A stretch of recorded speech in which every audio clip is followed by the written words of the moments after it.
કે આ મારા પપ્પાની બીવી છે, એક એક આ મારી પૂજ્ય માતાશ્રી છે. તો વાણી સુંદર જોઈએ, સત્ય જોઈએ, વાણીમાં સુંદરતા જોઈએ. બીજું મિતમ, જેટલું થાય ને એટલું ઓછું બોલવાનું. મૌન પરમાત્માનું મંદિર છે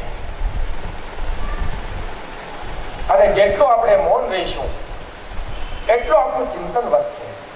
શ્રવણ, મનન અને નિધ્યાસન તમારે જીવનમાં કરવું હોય તો મૌન રહેવું બહુ જરૂરી છે. જ્યાર સુધી તમે શ્રવણ, મનન, નિધ્યાસનમાં મૌન ના રહી શકો, ભક્તિ પુષ્ટ નથી. ચોથું, મધુ. સત્યમ બ્રુયાત પ્રિયમ બ્રુયાત ન બ્રુયાત સત્યમ અપ્રિય.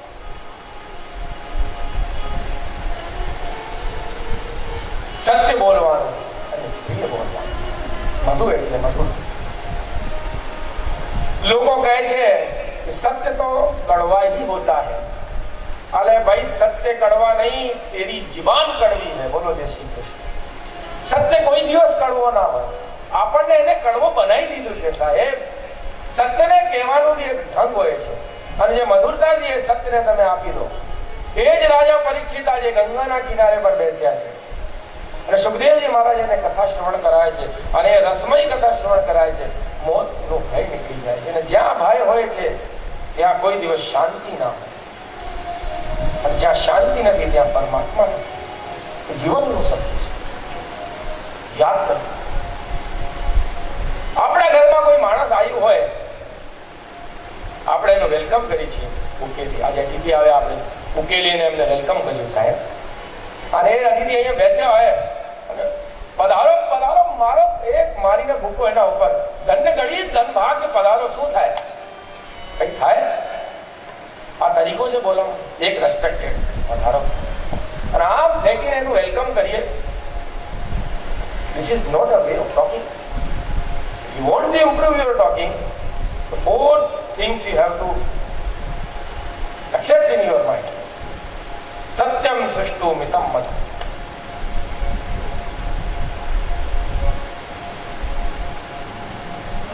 Those who don't have money in their pocket must have honey on their tongue.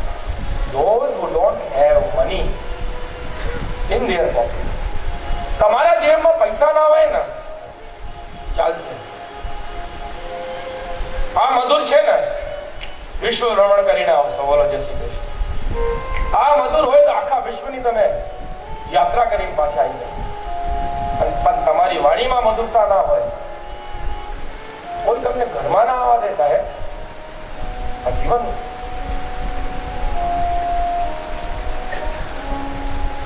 ऐसी वाणी बोलिए मन का आपा खोए, औरों को शीतल करे आप हो शीतल. वाणी એવી બોલવાની જે મનને બાંધીને રાખે, એ બીજાને શીતલ કરે, બીજાને ઠંડક આપે, બીજાને શાંતિ આપે. ઘણા બધા લોકો આપણે જીવનમાં જોયા છે, એમને પાસે આપણે બેસીએ ને આપણે એવું લાગે ક્યારે ઉઠીને જાય અહીંથી. એટલે ઘણા બધા લોકો આપણે પાસે બેસ્યા હોય, આપણને લાગે યાર એ ના જાય તો સારું. એના મુખથી આપણે કેટલું જ્ઞાન મળે છે, કેટલું સારી આપણે વાતો શ્રવણ કરવાની આપણને લાભ મળે છે. ના જાય તો સારું. એ છે શું છે આ? કારણ વાણીમાં મધુરતા છે. दृष्टि में तेरे दोष है दुनिया निहारती, समता का अंजन आँच लो बस हो गया भजन. कि दृष्टि में तेरे दोष है दुनिया निहारती. તારા પોતાની દ્રષ્ટિમાં જ્યારે દોષ હોય તો બીજામાં તને દોષ દેખાશે જ. और आदत बुरी सुधार लो बस हो गया भजन. आदत बुरी सुधार लो बस हो गया भजन. આપણી જેટલી હેબિટ્સ છે ને એ પોઝિટિવ કરી લો, આ મોટું ભજન છે. कटुता को मन से त्याग दो और मीठे वचन कहो, वाणी का स्वर सुधार लो बस हो गया भजन. आदत बुरी सुधार लो बस हो गया भजन. તમે જેટલું બહાર શોધો છો ભટકી જશે. અંદર બધું પરિવર્તન કરવાની જરૂર છે. આપણી વાણીના કારણે આપણે લોકોને આપણા શત્રુ બનાવી દઈએ છીએ, દુશ્મન બનાવી દઈએ છીએ. અને શું થાય છે પછી આપણે એક નાની જગ્યાએ રહીને આપણે જીવન કાઢી દઈએ છીએ. આપણને આખી દુનિયા ખોટી દેખાય સાહેબ, બધા ખોટા દેખાય. એ ખોટું, તે ખોટું. ભાઈ પહેલા તું ખોટું છે, તારા અંદરનું જ્ઞાન ને તું સુધાર, અંદરની તારી વિકારો તું દૂર કર, આખું જગ તને સારું દેખાશે.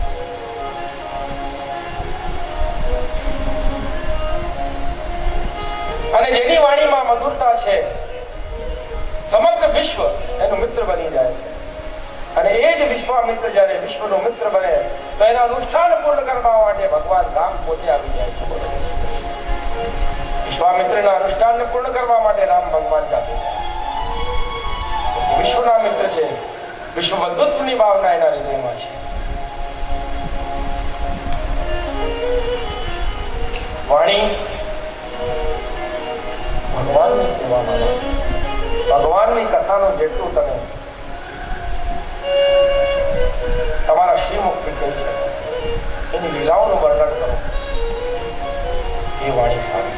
આંખથી પ્રભુના દર્શન કરો, કાનથી કથાઓનું શ્રવણ કરો.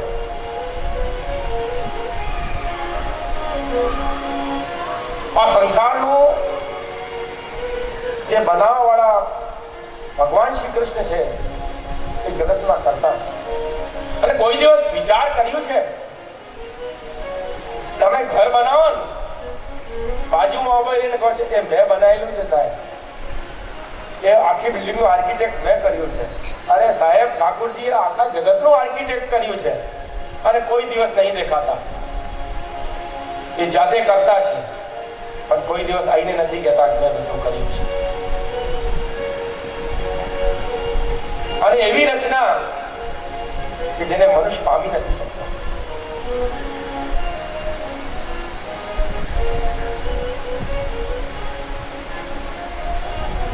પહેલું અર્થ ભાગવતજીમાં કે રાધાજીનો ભાગવતમાં કામ દેખાય છે, નામ નથી દેખાતું.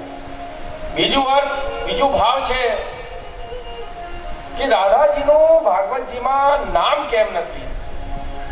કે બોલે રાધા ગોપી છે અને જે ગોપનશીલા છે એ જ ગોપી કહેવાય. બોલો જય શ્રી કૃષ્ણ. જે નામની કોઈ દિવસ કામના નથી કરતી, ઈચ્છા નથી કરતી.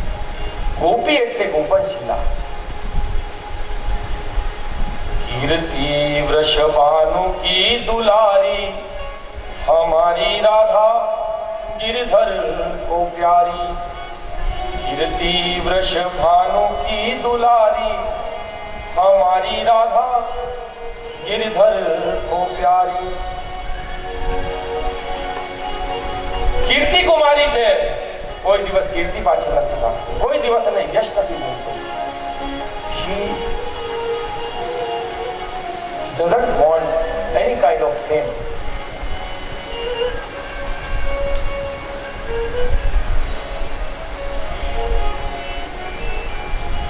વિશાખા, લલિતા જેટલી ગોપીઓ છે ભાગવતજીમાં, કોઈનું નામ નથી.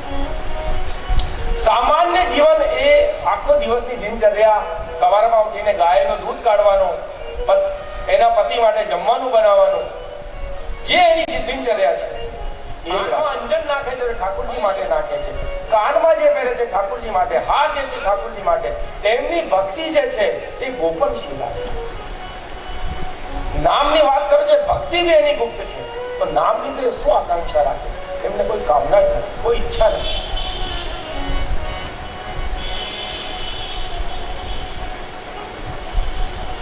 मेरे पिया मैं तो चुपचाप चाह रही, मेरे पिया मैं तो चुपचाप चाह रही, तुम बरसों जिम मेघा सावन, मैं तो चुपचाप नाह रही, मेरे पिया मैं तो चुपचाप चाह रही. સાહેબ, ભક્તિ એવો વિષય છે ભાવ પ્રધાન, જેમાં તમે જેટલા ઊંડા ઉતરશો તમારા હૃદયમાં એવો આનંદની પ્રાપ્તિ થશે અને ગોપી ભાવ સહેજ જાગી જશે. અલકાપુરીમાં પૂજ્ય જે રહે છે, વલ્લભપુરના આચાર્ય છે, જિજ્ઞાસા થઈ, ઘરે પહોંચી ગયો. મેં કહ્યું, જે મને એક વાત તમે બતાડો.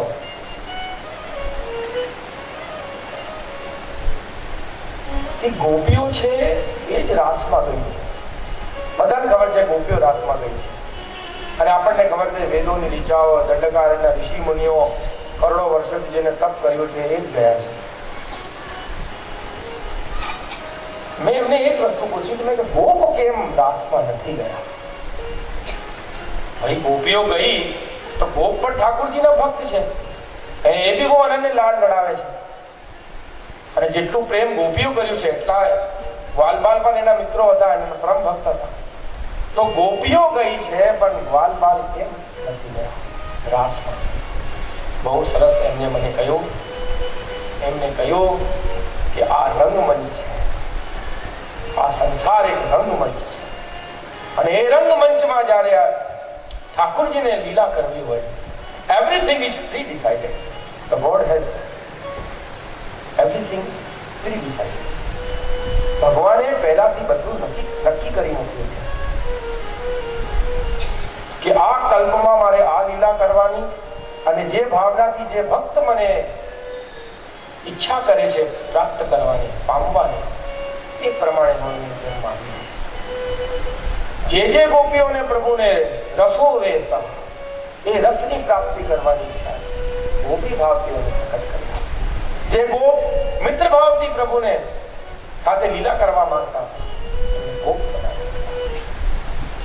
છે. બહુ સાધારણ દેખાવામાં, પણ આપણને એવું લાગે છે કે આ સૃષ્ટિ આમ જ બની ગઈ. નેવર. સાહેબ, તમે કમ્પ્યુટરનું સોફ્ટવેર બનાવો છો, એનું બી તમે આખો ડાટા તમારી પાસે રાખો છો. તમે આજે ફોન કરીને ભૂલી જાઓ, પણ જ્યારે તમે કોઈ ક્રાઇમ કરો તો ફોનના ઓપરેટર, ફોનના જે કંપનીવાળા છે, આખું ડાટો તમને આપી દે છે. તમારી બુદ્ધિ ઠાકોરજીએ બનાવી છે. તમારી બુદ્ધિમાં કેટલી સૂક્ષ્મતા છે વિચાર કરો. તો જે એને બનાવ્યું એના સોફ્ટવેરમાં કેટલી સૂક્ષ્મતા હશે કે જન્મ જન્માંતરની ખબર એ રાખે છે. અને ઠાકોરજી ગીતામાં કહે છે કે હું કોઈના કર્મમાં ન્યૂનતા અને અધિકતા કરતો નથી. બધાનું કર્મનું ફલ એના કર્મ પ્રમાણે જ હું આપું છું. તમે મનમાં વિચાર કરી લો, ઠાકોરજી આપણને શું આપે? ઠાકોરજી કોઈને કશું નથી આપતા. બોલે, મેં ભક્તિનો ગુલામ છું. ભક્તિ મારી પ્રેમ, પરમ પ્રેમ રૂપા છે. જે હૃદયમાં ભક્તિ હોય મારે આવું જ. વિચાર કરો કે જે હૃદયમાં ભક્તિ હોય અને ઠાકોરજી હૃદયમાં પ્રવેશ કરી જાય, શું થાય? તમે તમારા ઘરમાં જાઓ, નવા ઘરમાં રહેવા, એમાં કરોડીઓના ઘણા બધા તમને જાડા દેખાતા હોય, ઘણી બધી મિટ્ટી હોય, તો તમે શું કરો? સાફ કરવા માંડો. એ જ સ્થિતિ છે સાહેબ જ્યારે ઠાકોરજી બ્રહ્મ સંબંધ લીધા પછી આપણા હૃદયમાં આવી જાય. સાહેબ, જે બિહારીજી બુહારી કરવા ચાલુ કરે ને મનમાં, સાવરણી લગાવવા, તો પછી તમે ખબર નથી શું શું થઈ જાય. સાહેબ, પછી તો જે આંખોમાંથી આંસુ નીકળે, અને ક્યારે હૃદય પ્રસન્ન થઈ જાય, ક્યારે કરુણામાં જતો રહે, ક્યારે ઊંડો ઉતરી જાય ઠાકોરજી. એવી કૃપા છે ઠાકોરજી. તો ગોપન શિવા ભક્તિ પ્રદર્શનનો વિષય નથી. ભક્તિ જે છે એ કરવાનો વિષય છે. ભક્તિમાં અનન્યતા જોઈએ, અનન્યતા. એના પછી આપણને કશું દેખાવું ના જોઈએ. ગોપાયત શ્રી કૃષ્ણ સ્વરદેમ સા ગોપી ગોભી પીબતી કિમ ભક્તિ રસમ સા ગોપી. ગોભી પીબતી કિમ ભક્તિ રસમ સા ગોપી. આ આંખની ઇન્દ્રિયોથી જે ઠાકોરજીનો રસાપાન કરે છે સ્વરૂપનો. આપણે તો બધા મોડાથી ખાઈએ છીએ, આંખોથી. આ ઇન્દ્રિયોથી, આંખની ઇન્દ્રિયોથી ગોપીઓ ઠાકોરજીના સ્વરૂપનો રસાપાન કરે. એવું લાગે છે જે આંખથી ઠાકોરજીનો સ્વરૂપને પીડી રહી છે. जिम्भे विवस्वा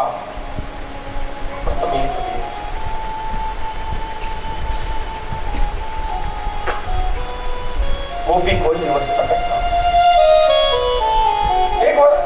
એક જ્ઞાનની વાત, તમારા છોકરા પર જ્યારે તમને બહુ લાડ આવે તો તમે એને હગ કરો છો. You want to hug your child. Sometimes you are happy, you think this is my child, you will hug. એને પ્રેમ કરશો. Why? Because he is part of your body. Your child is part of your body. You will hug your child. અરે સાહેબ, આપણે આ અંશીના અંશ છે તો એ આપણે કેટલું હક કરતો હશે પણ આપણને ખબર જ નહીં પડતી. બોલો જય શ્રી કૃષ્ણ. એ કેટલું આપણને પ્યાર કરતું હશે. કારણ આપણે બધા સંસારની માયામાં રમાઈ ગયા. એ ક્યારે હક કરીને નીકળી જાય સાહેબ ખબર જ ના પડે આપણને.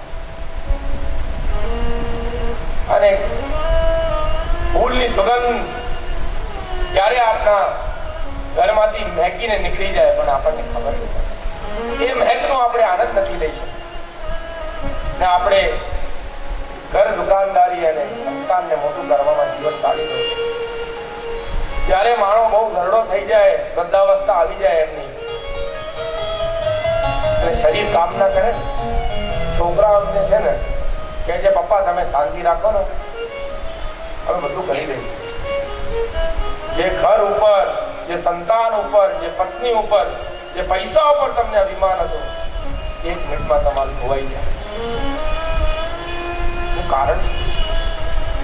તમારું ઘર એ જ છે, તમારા છોકરાઓ એ જ છે, પત્ની એ જ છે, બધી વસ્તુઓ ત્યાંની ત્યાં છે. અને તમારું માન કેમ ભંગ થઈ જાય છે ઘરમાં? તમારું કોઈ માન તમને કેમ ના? એનું કારણ છે તમે જીવનમાં સંસારથી પ્રેમ કર્યો, ઠાકોરજીથી પ્રેમ નથી કર્યો. અને સંસારથી જે માણસ પ્રેમ કરે અને સંસારના કામોમાં જ્યાર સુધી એનું શરીર રહે, લોકો એમને પૂછે છે. જ્યારે એક બહુ મોટો પોલિટિશિયન ચુનાવ હારી જાય છે ને, એના પછી શું થાય છે?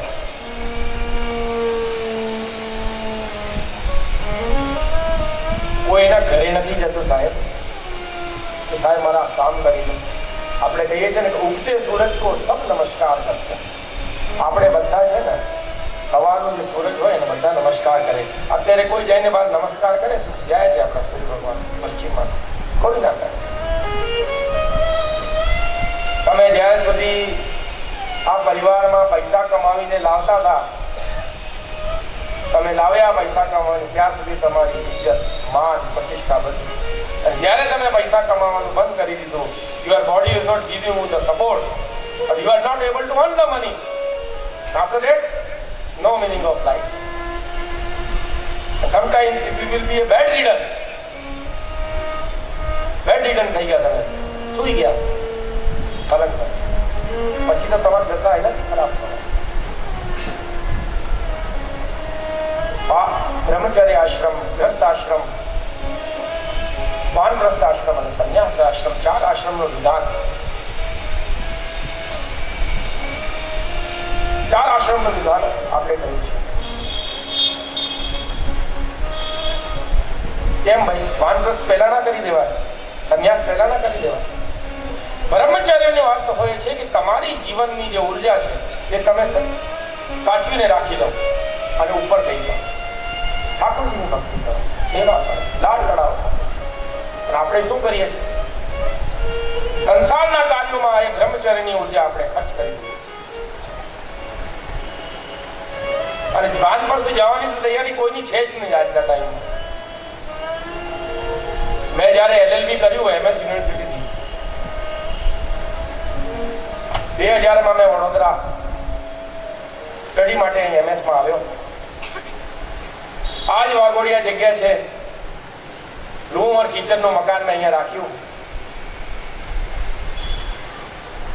આ બધા મને ઓળખતા હતા તે ટાઈમે? કોઈ નથી ઓળખતા કે ભાઈ 2000માં કોઈ શ્રીનાથજી આપણા કોઈ ભાઈ આવ્યા છે. આજે મને શાના માટે આ બધા ઓળખું છું? સાહેબ, મારા મોઢાથી તમે ભગવાનની કીર્તિનું શ્રવણ કરો છો, એની લીલાઓનું શ્રવણ કરો છો, એના માટે તમે ઓળખો છો. આજે બેનર લાગ્યા છે ને, મારા નથી, એક ઠાકોરજીની કીર્તિ મારા મોઢાથી હું કહું છું એટલે આપ બધા મને ઓળખો છો.